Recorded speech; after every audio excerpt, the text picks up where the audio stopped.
오늘이 침례신학대학 주일로 섬기는 주일입니다. 여러분께서 기도 중에 우리 침례신학교를 마음에 담고 한마디씩 기도해 주시면 우리 학교가 앞으로 계속해서 무궁히 발전하게 될 줄로 믿습니다. 오늘 저희가 읽은 말씀은 압살롬이 아버지 다윗 왕을 보좌에서 끌어내어 자신이 왕이 되려고 쿠데타를 일으켰다가 요압 장군과 그의 군사에게 죽임을 당한 장면입니다. 아들 압살롬과 아버지 다윗의 관계는 단순하지가 않습니다. 일찍이 압살롬은 베다른 형 암논이 이 압살롬의 여동생 다말을 연모하여 강제로 관계를 맺은 후에 내친 일을 아주 불쾌하게 여기고 언젠가는 자기 여동생의 일을 반드시 갚아주겠다고 마음을 먹은 적이 있습니다. 다말이 범해진 지 2년 후에 양털을 깎는 절기가 되어 압살롬은 암논과 형제 왕자들을 모두 자기 집으로 초대해서 잔치를 베풀고 이 형제들이 술에 취했을 때 암논을 죽인 뒤에 그술 땅으로 도망을 갔습니다. 아들 암논이 죽었다는 소식을 들은 아버지 다윗은 매우 슬퍼했습니다. 그렇게 3년이 지났는데 다윗이 여전히 암논의 죽음을 슬퍼하고 또 압살롬이 도망간 사실을 인해서 마음에 근심이 가득하니까 충복 요압 장군이 왕을 위로하려는 마음가짐을 갖고 압살롬을 예루살렘으로 불러들이는 계획을 꾸미고 그 일을 추진합니다. 결국 요압 장군의 꾀가 먹혀서 아버지 다윗 왕은 그슬로 도망간 압살롬 왕자를 예루살렘으로 불러들입니다. 불러놓고 2년 동안 아버지는 이 아들 압살롬을 한 번도 부르지도 만나지도 않았습니다. 기다림이 지친 아들 압살롬이 이제 아버지를 보고 싶은 마음에 요압 장군에게 다리를 놔달라고 부탁을 했습니다. 그러나 요압 장군은 이에 반응하지 않게 되니까 압살롬이 화가 나서 요압 장군의 집 밭에다가 불을 질렀습니다. 압살롬을 이대로 내버려 두었다가는 안 되겠다고 생각한 요압 장군이 또 어쩔 수 없이 아버지 다윗과 아들 압살롬의 만남을 주선하게 됩니다. 결국 다윗 왕과 아들 압살롬이 한자리에 만나게 되었는데 아버지가 아무 말도 하지 않고 입맞춤을 하고는 돌려보냈습니다. 두 사람이 무슨 이야기를 했다는 기록이 남아있질 않습니다. 그런데 사무엘하 15장 1절을 보면 압살롬은 이때 마음의 상처를 크게 받았던 모양입니다. 그리고 쿠데타를 일으켜 아버지의 자리를 차지할 계획을 시작합니다. 예루살렘 성전의 성문 앞에 앉아가지고 왕에게 송사를 가지고 온 모든 백성들을 임의로 재판하여 그 백성들의 마음이 편한 대로 해결을 해 주었습니다. 민심을 훔친 겁니다. 그리고 4년 후에 이 압살롬은 아버지에게 헤브론에 좀 잠시 다녀오겠습니다 하고 내려가서는 군대를 일으킵니다. 압살롬이 일으킨 군대에는 유명한 모사 아히도벨이라는 사람도 합류했습니다. 사태가 이렇게 진행되었다는 이야기를 들은 다윗 왕은 심각한 이 사태를 앞에 두고 모든 신하와 함께 요단강 너머 마하나임이라는 도시로 도망을 갑니다. 그 와중에 왕궁은 후궁 10명을 남겨두고 지키게 하였습니다. 예루살렘에 입성한 압살롬 군대는 옥상에 장막을 치고 아버지의 후궁 10명과 모든 백성들이 보는 앞에 동침했다라고 기록을 하고 있습니다. 19금 이야기입니다. 이와 같은 이야기를 성경에 써놓은 것은 이제 압살롬이 이제 예루살렘의 진정한 왕이다라고 하는 것을 선언하는 행동이었습니다. 이때 그의 모사 아히도벨은 곧장 다윗을 추격하면 다윗을 죽일 수 있다고 조언을 했습니다. 신중한 압살롬은 또 다른 자문위원 모사 후세에게 다시 또 자문을 구했습니다. 후세는 다윗 왕이 숨겨둔 모사였습니다. 후세는 다윗이 백전 노장이기 때문에 뒤따라 갔다가는 매복 공격을 당해서 패할 수 있기 때문에 신중하게 해야 합니다라고 조언했습니다. 압살롬은 이 말을 따랐습니다. 결국 사무엘하 18장은 압살롬의 군대와 다윗의 군대가 전면전을 벌이는 장면을 기록해 두었습니다. 출정하는 군대 앞에 다윗 왕은 요압 장군과 전체 군대가 듣는 가운데 아들 압살롬을 너그러이 대우하라고 신신당부했습니다. 전쟁이 벌어졌고 결과는 요압 장군의 대승이었습니다. 압살롬의 군대는 패하여 흩어지고 압살롬은 도망하는 중 큰 상수리 나무의 번성한 가지에 머리가 걸려 공중에 대롱대롱 매달리게 됩니다. 사무엘하 14장 25절에 보면 압살롬의 머리털 무게는 200세겔이다 라고 한 기록을 읽을 수 있습니다. 현대 무게로 따지자면 2kg입니다. 매년 한 번씩 머리를 잘랐다고 되어 있으니까 2kg 정도에 되는 이 머리가 나무에 걸린 거죠. 여하간 나무에 걸려 공중에 대롱대롱 매달려 있는 장면을 본 요압 장군의 군사가 장군에게 보고를 했습니다. 그러자 요압은 왜 그 압살롬을 죽이지 않았느냐라고 다구쳤습니다. 그러자 그 군사는 다윗 왕이 압살롬을 죽이지 말라고 명령했기 때문입니다 라고 해명하죠. 요압 장군은 너랑 얘기할 시간 없다 하는 말을 남기고 곧장 가서 상수리 나무에 걸린 압살롬의 심장을 창으로 찔려 죽입니다. 더불어 함께 갔던 그의 부하 10명도 압살롬을 쳐 죽였다라고 성경은 말하고 있습니다. 한편의 드라마 같은 이야기고 비극적인 결말로 끝나버린 다윗 왕과 그의 왕자 압살롬의 이야기입니다. 압살롬 왕자의 최후는 우리에게 여러 가지 교훈을 생각나게 만듭니다. 방금 말씀드린 이야기에 등장하는 몇 사람의 배우 사정을 잠깐 생각해 보면서 이 이야기가 주는 교훈이 무엇인지 생각해 보도록 하겠습니다. 먼저 압살롬의 입장입니다. 압살롬은 여동생 다말이 범하여지고 버림받은 그런 아픔을 겪은 사람입니다. 여동생을 그렇게 만든 암논에 대한 미움이 그게 치밀었고 그 대가는 그를 죽이게 만들었습니다. 암논을 처벌해야겠다라고 하는 그의 행동과 계획은 어떤 면에서 정당했을 수도 있겠습니다. 또 이렇게 형제간의 살인을 벌인 아들 압살롬을 다시 예루살렘으로 불러들인 아버지의 처분은 또 한편 관대한 것이었습니다. 하지만 2년 만에 처음 대면하는 자리에서 아들 압살롬에게 단 한마디의 말도 하지 않는 아버지는 뭔가 잘못된 게 아닌가 생각할 수가 있겠습니다. 아들 압살롬은 아버지가 자신을 완전히 용서하지 않았고 또 자신을 차기 왕으로 세울 의사가 없다는 것도 확인했었을 겁니다.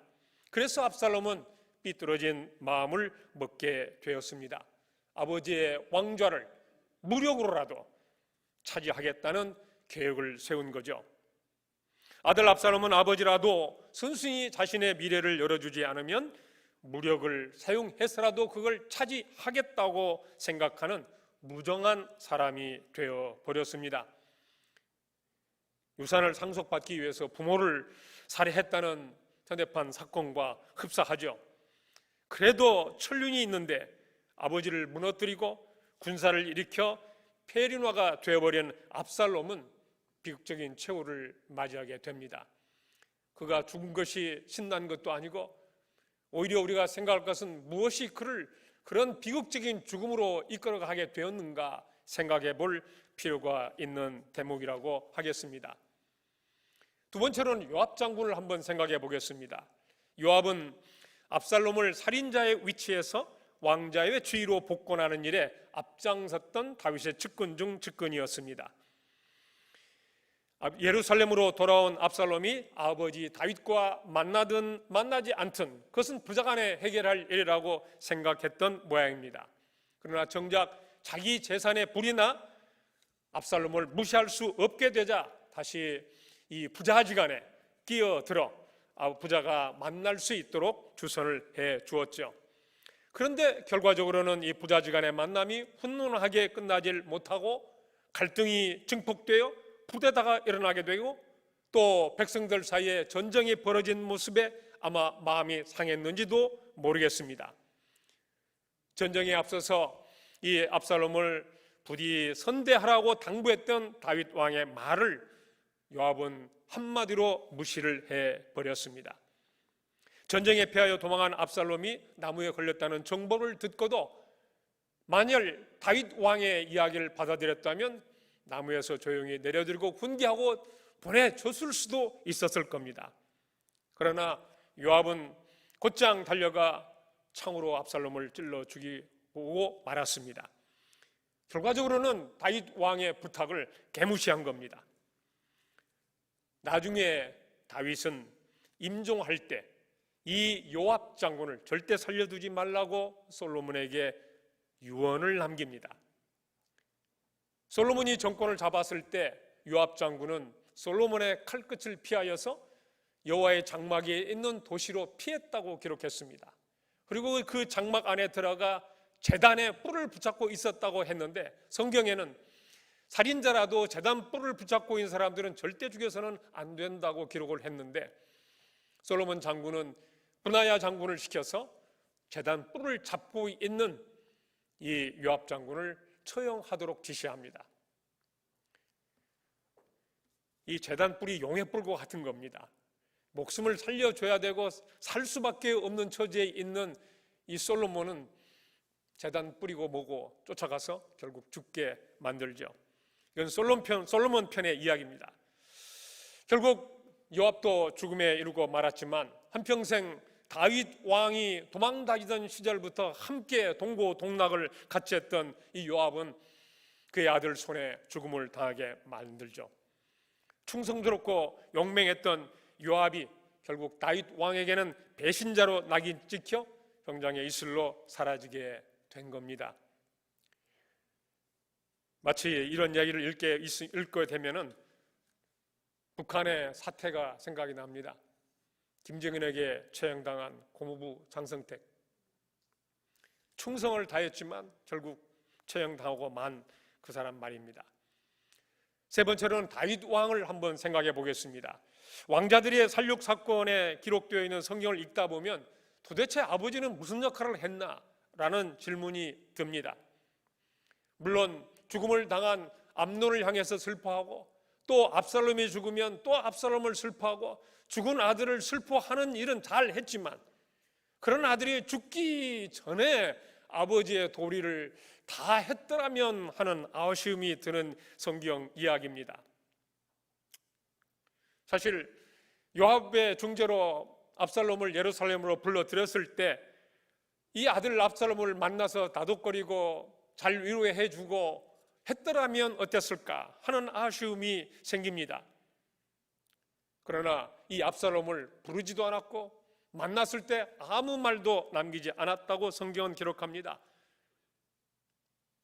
암논을 죽인 압살롬이 미웠던 그 마음의 응어리가 풀리지 않았던 모양입니다. 결국 아버지가 아버지로서의 충분한 역할을 하지 않았기 때문에 이 아들이 폐륜화적인 마음을 품게 된 게 아닌가 생각하게 됩니다. 아들이 쿠데타를 이룬 건 너무나도 큰 잘못입니다. 그러나 그 아들의 쿠데타를 맞이했던 아버지 다윗도 결코 결백하다고 볼 수는 없습니다. 아버지가 조금만 더 아들 압살롬을 보다듬고 감싸고 위로하고 희망을 주었더라면 어땠을까 하는 생각이 듭니다. 이제 정작 오늘 이야기의 주인공인 나무에 걸린 압살롬을 생각해 보겠습니다. 한 인생이 계획대로 이루어진다면 얼마나 좋겠습니까? 그런데 만약 계획대로 이루어지지 않는다면 거기에는 그만한 이유가 다 있다고 생각하게야 할 겁니다. 돌이켜보면 예루살렘을 정복하게 되었을 때 압살롬의 군대가 곧장 다윗의 부대를 쫓아갔더라면 압살롬은 아마 왕좌에 앉아 있을 수도 모릅니다. 그러나 다윗이 남겨놓은 후세의 말을 들었기 때문에 결국 압살롬은 다윗 아버지의 군대를 이길 수가 없었습니다. 단 한 번의 판단 실수가 결국 자기의 계획을 뜻대로 이루지 못하게 만든 원인이 된 거죠. 전쟁을 모아 아버지의 군대와 정면전을 펼치게 되었을 때 압살롬은 결국 전쟁에 지고 말았습니다. 도망하는 중에 그는 우연히도 상수리 나무에 그의 멋있고 길게 자란 무거운 머리가 걸리고 말았고, 타고 있던 노새는 다리 사이로 빠져나가고 그는 공중에 매달려 있게 됩니다. 나무에 걸린 압살롬, 매우 상징적인 모습입니다. 하늘도 덮지 않고 땅도 덮지 않는 모습입니다. 하늘과 땅 사이에 매달린 압살롬은 지금은 살아있지만 산 것이 아니었습니다. 그는 삶과 죽음 사이에 매달려 있습니다. 불우한 가정사 가운데 형을 죽인 비극적 사건으로부터 아버지에게 외면당하고 따뜻한 위로 한마디 듣지 못하다가 결국 최고의 권력을 꿈꾸고 탐내던 사람이 맞이했던 마지막 모습이었습니다. 그런데 나무에 걸린 압살롬의 숨통을 끊는 사람이 또 다름 아닌 자신의 복권을 주지했던 요압 장군이었다는 사실입니다. 요압 장군의 부하 10명이 그를 에워싸고 창으로 찔러 죽인 장면은 압살롬이 아버지의 후궁 10명을 범한 행위에 대한 하늘의 지엄한 심판이었습니다. 믿었던 사람들이 배신하는 사례는 우리 주변에 흔합니다. 충성과 배신은 한 끗 차이로 생기는 것 같습니다. 상호 이해관계가 존속할 적에는 충성하지만 그 이해관계가 망가지면 곧장 배신으로 돌아서는 게 인간관계가 아닌가 싶습니다. 구약 성서의 이야기 3분의 1이 이런 권력과 정치 이야기를 다룹니다. 구약 성경이 국가와 왕들의 이야기, 그 왕들의 가족 사이에 벌어진 이야기를 전하고 있는 이상 우리는 이런 이야기가 주는 귀한 교훈을 깊이 생각하고 여기에서 무언가 우리 그리스도인으로서 마땅히 받고 따르고 추종해야 될 삶의 교훈을 얻어내야 한다고 생각합니다. 돌이켜보면 우리 많은 기독교인들은 사회학자 게하르드 렌스키가 말하듯 부와 권력과 명예를 추구하며 삽니다. 어쩌면 권력을 얻고자 하는 의지는 인간의 속성이다라고 해도 틀린 말이 아닐 겁니다. 창세기 2장과 3장의 아담과 하와가 선악과를 따먹고 저지른 범죄 이면에는 하나님처럼 되려는 욕망이 자리 잡고 있었습니다. 창세기 3장 5절이 뱀이 하와를 유혹할 때 말을 들어보면 선악과를 먹으면 하나님처럼 되어 선악을 알 줄 알고 못 먹게 했다고 유혹을 했습니다. 먹고 난 이후 하나님은 창세기 3장 22절에 이 사람이 선악을 아는 일에 우리 중 하나같이 되었다라고 말씀하였습니다. 죄의 본질은 하나님처럼 되려는 욕망이라고 말할 수 있습니다. 이 귀한 성경 말씀에 비추어 이후에 이어지는 성경 이야기들을 곰곰이 한번 다시 읽어 보아야 하겠습니다. 사람들이 저지른 죄와 악행의 이면에는 하나님처럼 되려는 욕망이 사로잡고 있는 것을 확인해 볼 수가 있습니다.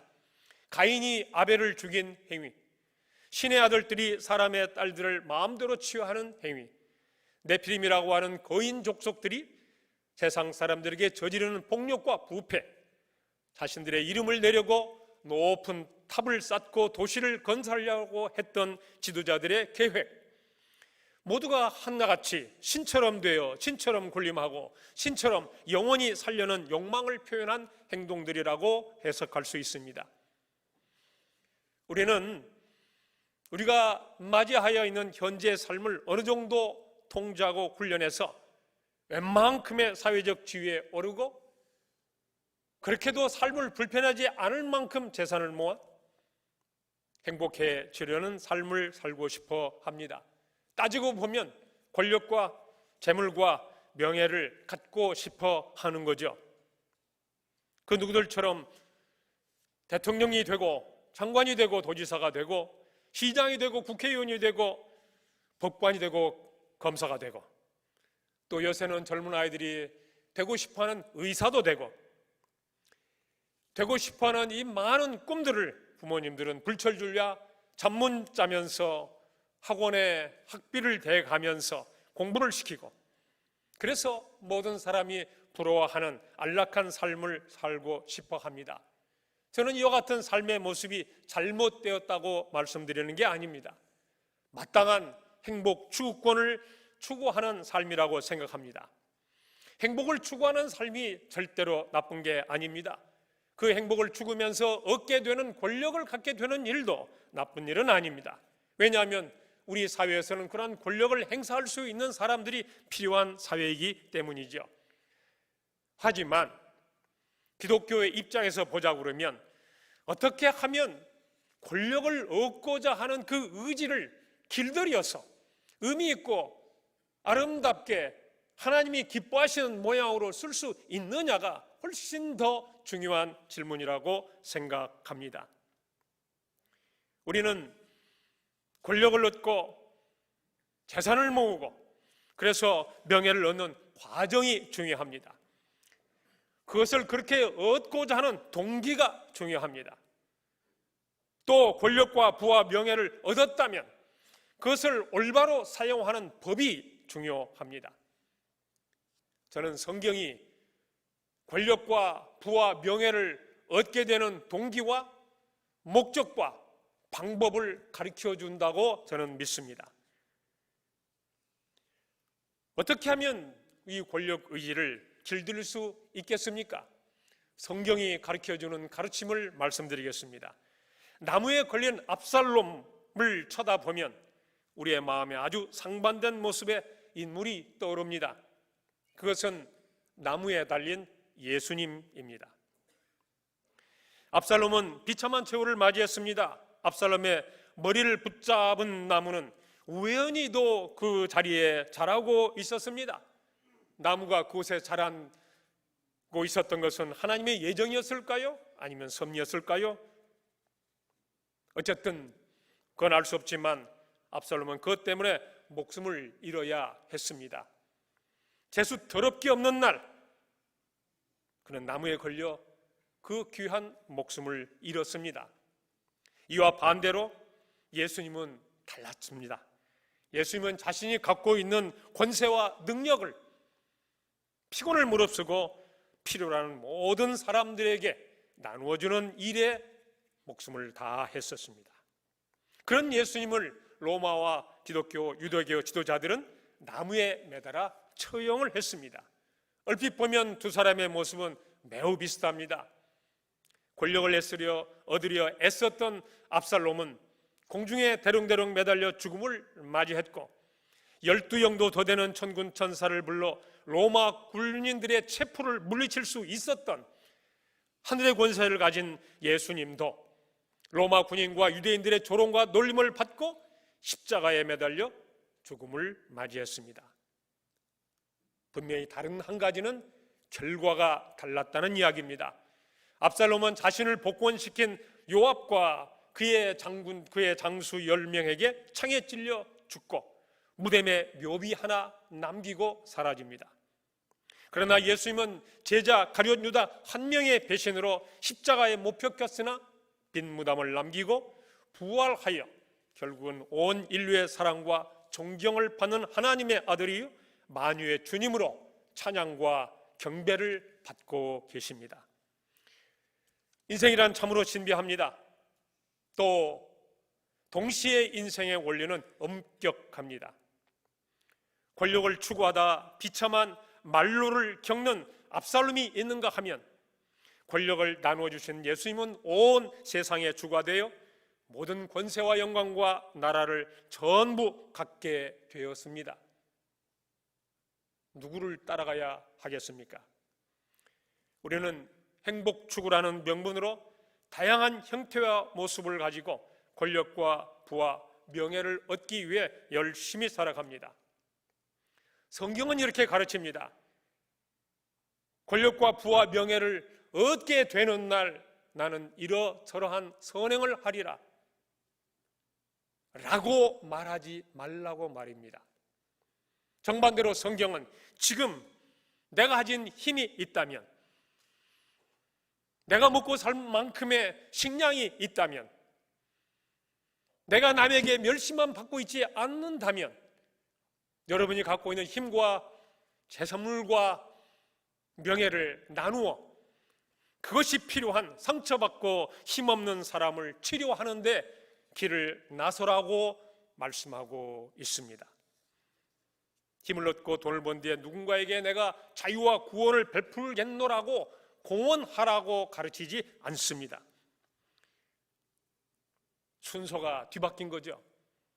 지금 당장 우리에게 힘이 있다면 그 힘이 필요한 사람을 찾아가라고 성경은 말씀하고 있습니다. 가정의 달 마지막 주일이 되어서 압살롬과 다윗 왕과의 이야기를 통해서 한 가지 부모 자식 간에 있어야 될 만한 바른 성경적 교훈을 잠깐 말씀드립니다. 성경은 그렇게 말하죠. 부모는 자식을 노엽게 하지 말아라 라고 가르칩니다. 자녀에게 알게 모르게 준 상처를 위로하고 저는 용서를 구해야 한다는 말씀에 깊이 공감합니다. 저 어제 토요일 저녁 때 애청하는 프로그램이 있습니다. 많은 분들이 보셨겠지만 불후의 명곡이라는 프로그램에 가정의 달 특집으로 김창옥 씨를 초대해서 토크 콘서트가 열렸습니다. 김창옥 씨의 얘기 가운데 들어보니까 그분은 아버지와의 관계가 좋지 않았습니다. 평생토록. 아버님이 가정을 돌보지 않고 밖으로 두시며 노름에 빠진 인생을 살았다고 그래요. 막내로 태어난 이 김창옥 씨가 평생 아버지에게 사랑한다 또는 관심을 기울여 전해주는 말을 한마디도 듣지 못하고 자랐다고 간증을 하더군요. 그러던 어느 날 아버지가 귀가 어두워 남의 말을 듣지 못하게 되었는데 어느 날 어느 병원에 가서 눈 수술을 했나요? 귀 수술을 했나요? 그 수술을 하는 중에 수술비와 관련된 요구를 해오더라는 병원 관계자의 전화를 받았다고 합니다. 평생 자기한테 해준 것도 없는데 자기에게 병원비를 내달라고 자기를 찾았다고 하는 얘기가 굉장히 어처구니 없게 들렸던 모양이에요. 형제들도 많은데 다른 형제들에게 나눌 수도 있는 문제인데 왜 굳이 자기를 찾아와 자기에게 전화를 해서 병원비를 내달라고 하는지 의아했는데 결국 아버지의 전화를 바꿔달라고 했고, 귀가 어두워 말을 듣지 못하는 아버지가 무슨 나와 통화를 하겠느냐고 반신반의하면서 전화를 받았는데 아버지의 세 마디를 들었다고 합니다. 그게 막내냐라고 하는 큰 소리, 그리고 나다라는 큰 소리에 마지막 세 번째 말씀이 미안하다라는 말씀이었다고 합니다. 아버지가 자기에게 용서를 비는 말을 듣고 이 김창옥 씨가 평생에 응어러졌던 마음의 분노와 아버님에 대한 화가 다 사그러졌다라는 간증이었습니다. 예, 다 행복한 가정 사시고 계실 줄 압니다만 우리 자녀들은 우리 부모들에게 알게 모른 상처를 안고 살아가는 것 같습니다. 돌이켜보셔. 우리 자녀에게 잘못한 일이 있으시면 꼭 사과를 미리미리 해 주시기를 부탁의 말씀을 드립니다. 자녀들은 또 부모님을 너는 용서해야 한다고 생각합니다. 어린 자녀야 철이 없어 용서를 비는 말을 못한다고 하지만 이제 장년이 된 우리들에게 아직 살아있는 노부모가 계시다면 부모님에 대한 여러 가지 응어리던 감정 이번 기회에 푸시고 그 아버님의 허물들을 용서해주는 자식들이 되기를 바랍니다. 성경은 우리에게 모든 사람을 부릴 수 있는 힘과 부와 명예를 얻기 위하여 애쓰고 살아라고 가르치지 않습니다. 정반대로 성서는 지금 현재의 위치와 자리에서 우리가 갖고 있는 힘과 부와 명예를 예수님처럼 사용하라라고 가르치십니다. 나무에 달린 압살롬, 나무에 매달린 예수님, 대접법을 가슴에 담고 살아가는 우리 모두 되기를 예수님의 이름으로 축원합니다.